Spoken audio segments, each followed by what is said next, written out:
Hey ladies, it's your girl Doretta, and welcome to another episode of Momfluence. Let's forget about the stereotype the world says about us, like we're struggling, we're baby mamas, or we're alone. Well, not over here. At Momfluencer, we're here to inspire you, educate you, and empower you. Yep, while you're going to school, you're working on that job, or even while you're paying those bills. Understand, you have to keep your head up and keep going while you're juggling through life journeys. Let's go. We got this. Mom Influencer. What's up, Momfluence? It's your girl, Doretta, coming to you with another episode of Momfluence. And today, we have a special guest in the house. It is Tamekia parents. And Tamekia is going to talk to us about being a single mom of a little boy and her journey and the things that she has to deal with raising a boy. So, let's dig in, ladies. So, Tamekia, can you tell me a little bit about your journey as a single mom? Oh, well, I had my son a little later at 32. And it was difficulties from the very beginning. As soon as I was 5 months, he showed slow growth in the womb, and I had to go to a specialist every week since then. So having a specialist and complications throughout the pregnancy, and then for him to be born and not fully have a diagnosis until almost 6 months was a lot. That can be very challenging. Yes. So tell me, what's been a reward about being a single mom? Ooh, there's been a lot of rewards, but of course watching him grow up and speak up and advocate for himself and just doing life with him, it's been fun. I know it can be, and I know Carl, so definitely he is a character. What are some of your biggest challenges you face? That's a good question. Because we can look at challenges many different ways, but one is it's a challenge, but not really all the time, but doing it all by myself. And when he has surgeries, doing that by myself, because he be in so much pain. Other than that, I don't really look at many things as a challenge. It's just what I have to do. Yeah, because we're super moms and we do what we have to do. You know, we get out there and do it day in and day out without any just thinking, just move. And we don't have days off. So it's like, okay, we're going. Always. So let's switch up a little bit. Can you tell me, how do you balance work, parenting, and personal time? That's a juggling act. I feel like I'll be in the circus trying to juggle it all. Work is work. You need money. You gotta pay these bills. Yes. You gotta feed the child. Yes. Clothe them. And being a mom is being a mom. Personal life, I can definitely say, takes a back burner a lot. But I have to find time for me. So even if it is taking a mental health day from work, and I've done this. I sent him off to school, act like I was going to work, and I went to the spa for the day, and I was home by the time he got out of the after school program. Yeah. You find time, even if, and he knows it too, because he said, Mom, is it okay if I go, to his friend's house or to his aunt, can I go and hang out with Auntie Buzz or with my friend? And I'd be like, oh, okay. He said, yeah, because I know you need a break. He puts it on me that I need a break.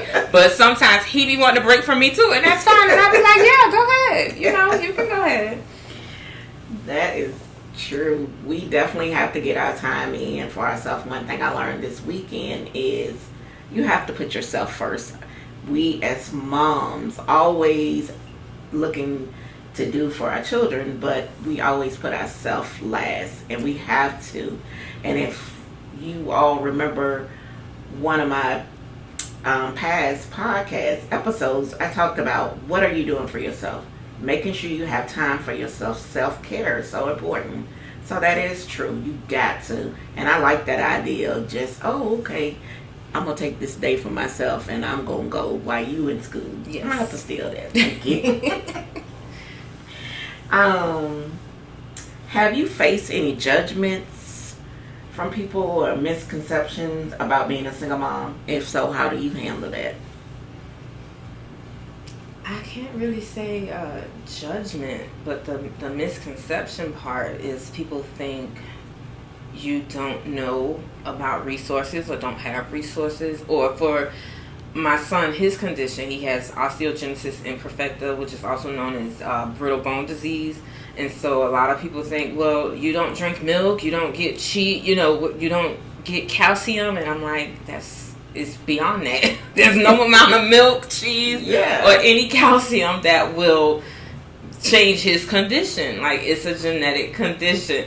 And so for me, that's the only part. People think, well, give him some more milk, or do you know about this? Did you know that? Can you do this? And I'm like, trust and believe. Yeah. I'm aware. I get resources. I'm definitely aware of what's going on with him. Yeah.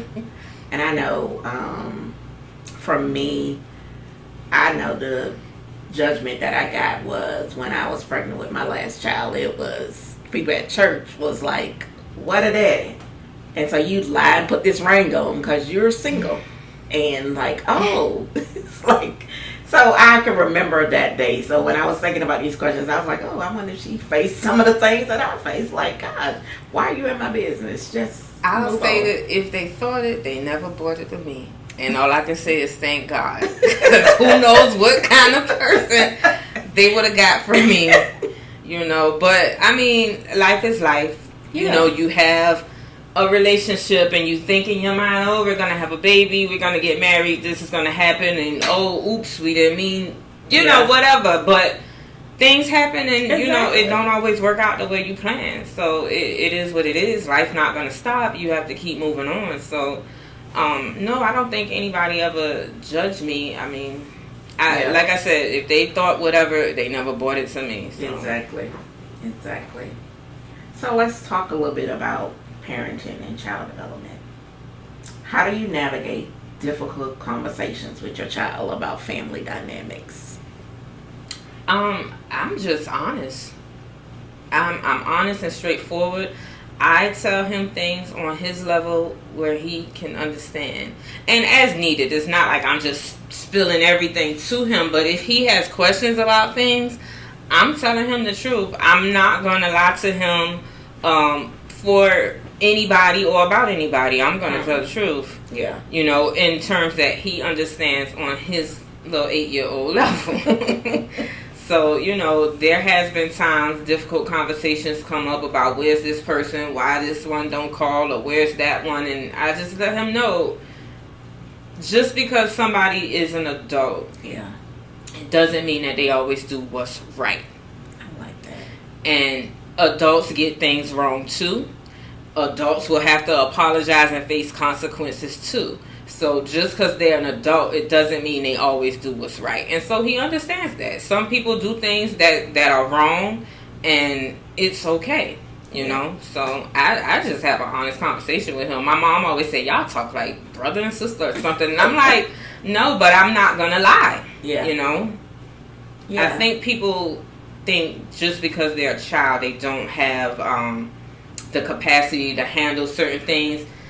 But kids have the same emotions we do. Yeah. They just express it differently because they don't know how to express it. You have to teach that. And so I'm constantly teaching him how to express himself and speak up for himself and, let your feelings be known. You don't have to act out. So, I'm going to be honest and let him know because that's what we do. That's so true. I like that. I definitely do because, sometimes we like, oh, no, don't tell them that because they can't handle that. You don't know what they can't handle. You got to speak up and tell them the truth. Right. Definitely. And one question I meant to ask: what kind of support system do you have, and has it helped you? I have a strong and mighty village. Family, friends, the community, neighbors, teachers, mentors. I have a very strong village. Carl goes to an after-school program at the community center in our neighborhood, and the staff there, and it's a lot of men there, and they just take to my baby. They help him. I can't thank them enough. I have friends, male figures in my life that, became uncles to him and helped him.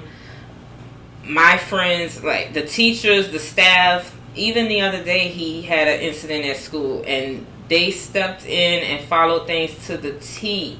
And they even called to check on him later just to make sure he's okay. So definitely have a strong village, and they help in any way they can. The thing is, it's me that has to sometimes ask for the help. Yeah. Because sometimes people don't know what help you need or where they can fill in, and that was a big thing for me. I had to learn that, and so now I feel like I'm at that place where if I need the extra help, I can ask. Okay. Definitely. So, let's talk about self-care and personal growth. How do you prioritize your own well-being while taking care of your child? Well, like I mentioned earlier, trying to find a day here and there and run to the spa or just have some me time. Even if that is just sitting in the house and reading a book, going to the park to read a book. I've done that plenty times before. I remember I went one time and he's like, I want to go to the park and have a picnic too. And I was like, well, this is mommy's picnic by herself, but the next time I'll take you.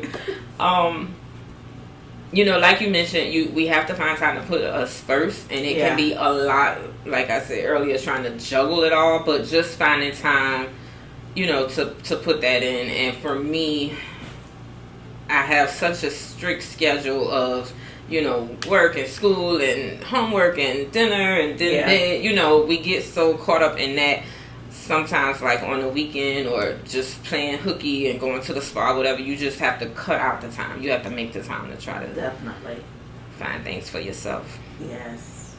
So let's switch up a little bit and definitely let me know if there's some things that is off topic, off boundaries, or you don't want to share. So how do you deal with emotional and mental load? Watching your child struggle with health issues can be emotionally overwhelming. It can be stressful, and many single moms experience anxiety, stress, and feelings of isolation. Since your son has a health issue you mentioned before with the brittle bone disease. How do you deal with that? It is a lot, and it is definitely isolating at times, because while I have friends or met people through community things who have children with other conditions such as autism or ADHD, things like that, his condition is so rare. There's not many people close to me, I'll say, that has his condition, so it does seem isolating, because I feel like sometimes people don't really understand. Yeah. And while I am a part of a group, there is a community here in Atlanta, of kids as well as adults with his condition. A lot of them are married, so it's still just me. Yeah. And so it is isolating, it is difficult, but I went through, when he was younger especially, of my crying and, oh Lord, why me, and all of that. But I realized it was for a reason, and he has purpose, and so do I. We're in this together, and we've gotten through many tough times, and we will continue. So while you have those moments and you go through that phase, it's a phase. You get yourself together, you realize this is still a blessing. I don't know who I may be a blessing to just with our story, and helping someone else. And you know what? With his support group that we have here, one of the moms, and she's married, they have 3 children total. When I first met her, she was like, I don't know how you do it.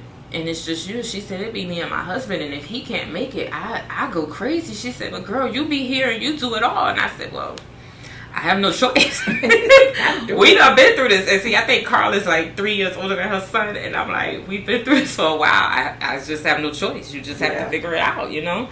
And my faith, for sure, definitely plays a part, you know? So that's good. Definitely got to have that faith by God. Yes. You brought me and brought him here for a reason. So I know there's a reason and a purpose, like you said, and your story and his story could bless somebody else that you don't even know. Right. So how do you deal with financial strains like medical bills, medical expenses, therapy, medication, specialist care? You know, managing finances alone can add up, and and it's pressure. Where do you find resources? It's a lot. I thank God for the different programs and things that I have been able to partake and been a part of. He has an awesome team. His doctor, she definitely, if she hear about anything, she lets me know. Hey, sign him up, or check this out. But you just do what you got to do. I know at one point I was in grad school and working like 2 or 3 jobs. Trying to just get it together, so you just do what you have to do. I'm definitely one to look for discounts. I budget, coupon, whatever. He had to do tutoring when he does water therapy, and I got to take off or ask my mom to take him. You just have to figure it out. You figure it out for real. Thank God for that village that you have. Exactly. Thank God. So as we get ready to close, I want you to share about how do you advocate for your child, because many moms become fierce advocators. They navigate through health care systems, insurance, and education accommodations that their child have to receive. And I also want you to share more about your book. Okay, well, the book is one way that I did advocate.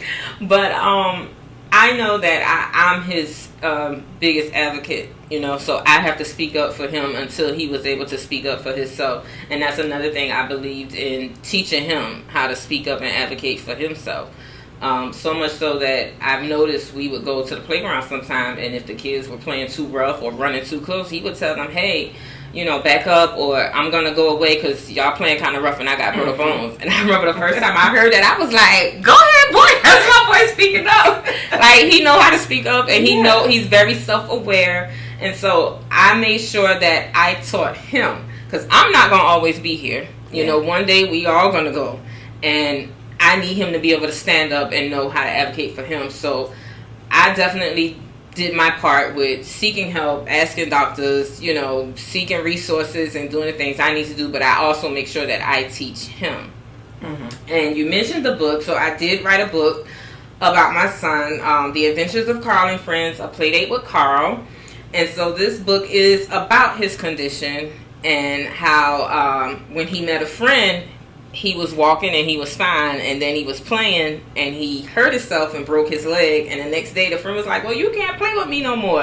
And he's like, yes, I can still play even though I'm using my wheelchair now. So yeah, this is my other little baby. We're working on part 2 because he's like, we need to write some more, and so we are working on that. But yeah. Oh, thank you. You're welcome. I want to thank you very much for coming and sharing your story and definitely sharing your journey. Please tell us how we can get the book, most importantly. Yes, so the book is available on Amazon. You can also get it from Barnes & Noble and Books A Million, as well as Walmart websites. Or you can go to aplaydatewithcarl.com and order from us directly for a signed copy. Thank you. So, as you all know, to all of my incredible single moms out there, your strength, your determination lights up the world. You know that. You're doing an amazing job. Don't ever let anyone tell you anything different. Keep going. Keep fighting. Your courage and your love shapes the future.